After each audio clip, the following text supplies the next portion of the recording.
What we find is that there are two possible scenarios. One is a vicious circle of interrelationships between human capital, labor market, and migration. And the second one, this vicious circle can turn into a virtuous one. Employed people in the last decade have been emigrating, and particularly of all skill levels. The living standard at destination, but also multiple failures at the domestic scenes motivated people of all profiles to leave the country for a better life. These emigration trends happened while industrialization took over in the country, and it was mainly driven by the entrance of multinational companies in the so-called free economic zones in the country. It is actually the lack of job opportunities and the low quality of jobs that drive migration. It is also linked with the high seasonality in one of the major sectors, in tourism sector. And this low quality of jobs and lack of job opportunities is particularly related to underdeveloped municipalities at the north.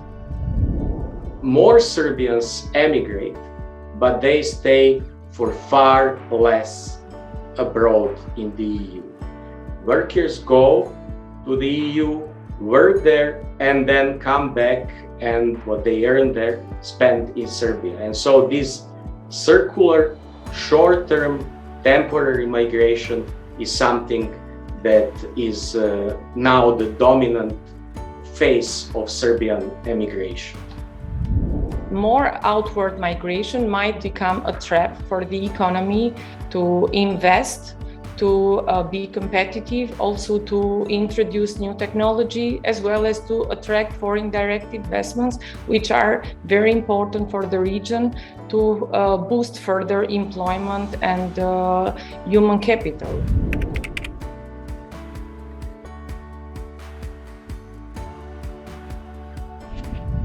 There is no clear evidence of the brain drain, as medium-weight educated individuals emigrating the most. They were the largest group of emigrants among all age categories.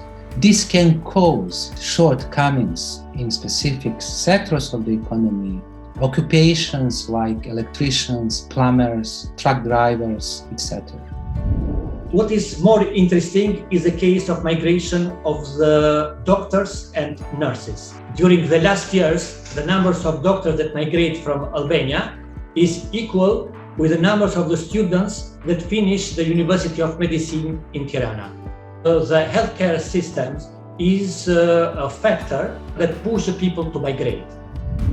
Although educational attainment in Kosovo has increased over time, the poor quality of education and the mismatch between labor market demand and training supply remain pressing challenges for the Kosovo economy. As a consequence, many individuals work in jobs that do not match to their field of study, and at the same time, employers are facing difficulties to fill the vacancies with adequate skills. Certainly, a clear positive example that we have identified is the case of IT professionals. More IT professionals are migrating, but they are also bringing foreign companies in the country. They are returning and they are establishing new companies.